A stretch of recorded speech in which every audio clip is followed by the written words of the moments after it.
So give him a round of applause from here.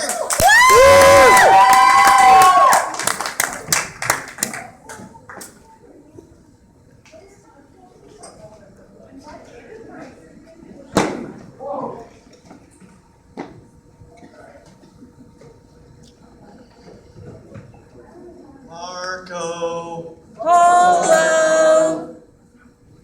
Francisco. Mariano. Pizarro. Thank you. That's what I was looking for. How's everyone doing today? Good. All right. So I guess that means everyone's doing well on their school stuff, all their assignments and everything. You know, I myself just recently had a major assignment to do in drama class. It was a two-person scene with a partner.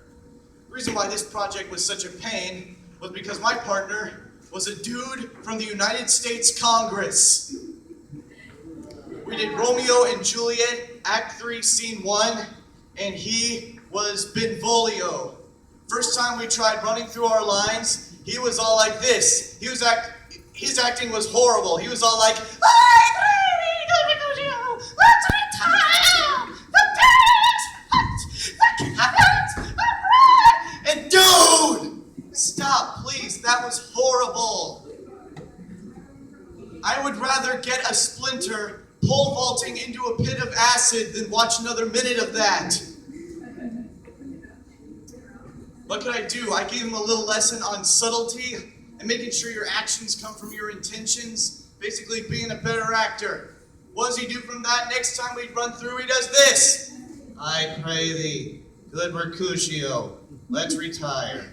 The day is hot. The dude! That was even worse than that first fiasco. Did you listen to a word I just told you? Come on, man, if you want to do this right, do it my way. Being from the United States Congress, he says, no, I refuse to do it your way. Come on, Congressman, you got to compromise with me here so we can come to an agreement. And being from Congress, he says, compromise, what is that? Yeah, it really does make you think, doesn't it? All those Washington politicians were once children just like us. When Obama was a kid, he had a big red dog for a pet. And that dog's name was Fiscal Clifford. On Mitt Romney's attendance record, it says he accumulated dozens of unexcused absences in his fourth and fifth periods. I guess that makes sense considering he never cared for the middle class.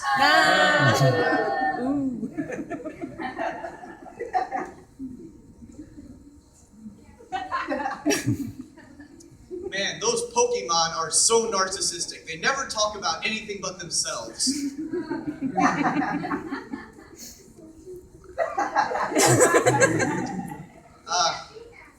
I walked into a bar and I saw Sonic the Hedgehog there. He was just hanging his head down over his drink. I could tell he was kind of blue.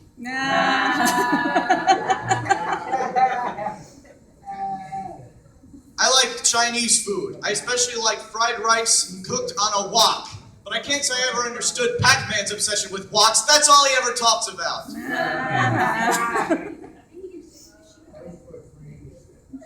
I used to work in an office with David Tennant. Man, that guy was never on time for work. He was always tardies.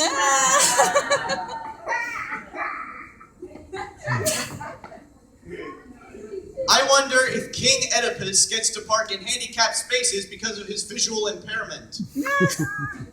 I was in a nasty altercation with a cow yesterday. So yeah, my mom went shopping and I was waiting out in the car in the parking lot. Suddenly the cow walks up, taps on the window with his hoof. All right? So I stepped out of the vehicle. He said, "Sir, I have a beef with you."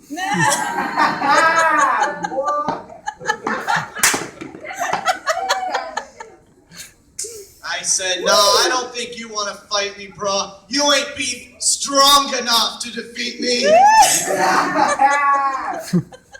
Killing me, man. You know, yeah, I had a bowl of nails for breakfast this morning. I'm tough.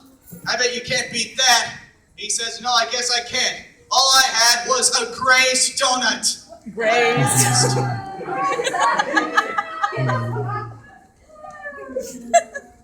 And so I told him, yeah, you might want to run away now. It's your life that's at stake here. Steak.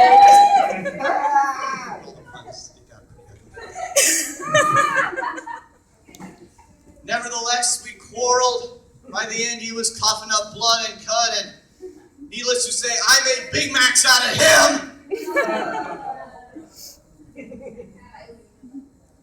I bet Roman people get really hungry in the year 3000 because the name of the year is Mmm.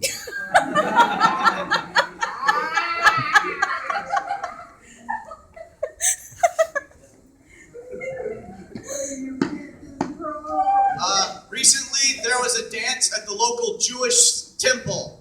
At those dances, they don't do the hokey pokey, they don't do the hustle, they Deuteronomy.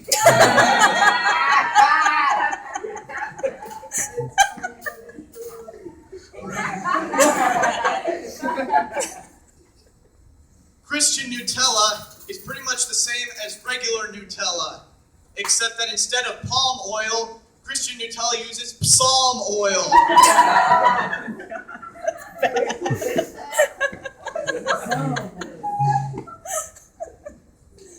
All right.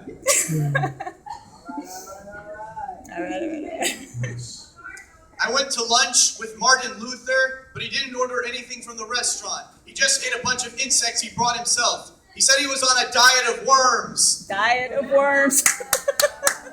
That's a thinker. Man, oh man, that Patrick Starr is so oblivious to everything. It's as if he's been living under a rock.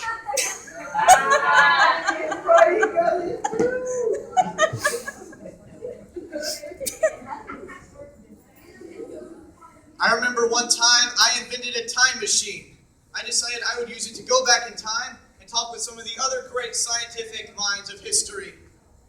First, I decided I would hook up with Pythagoras, but I didn't really like him. He was a square plus b square.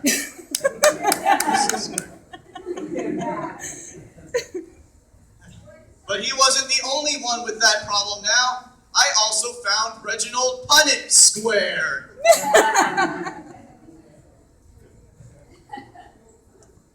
Now, that Blaise Pascal, on the other hand, I thought he was more of a triangle.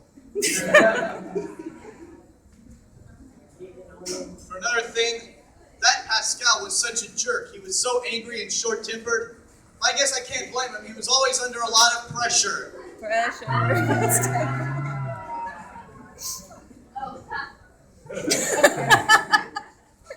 I remember that Newton outraged a lot of racists because he was all about integration. Calculus. There you go.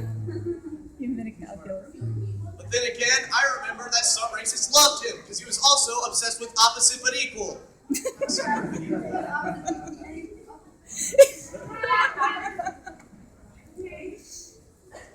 I had a drink of apple cider with Newton. He didn't really like it very much, but I thought it was delicious. So I said, oh please, you wouldn't recognize a good quality apple if it hit you over the head.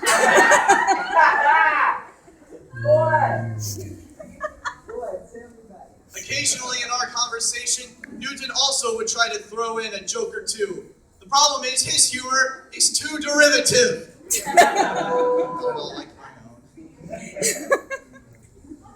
Speaking of which, I tried to have a little talk with Alfred Wegener, but most of the time I just couldn't quite get his drift.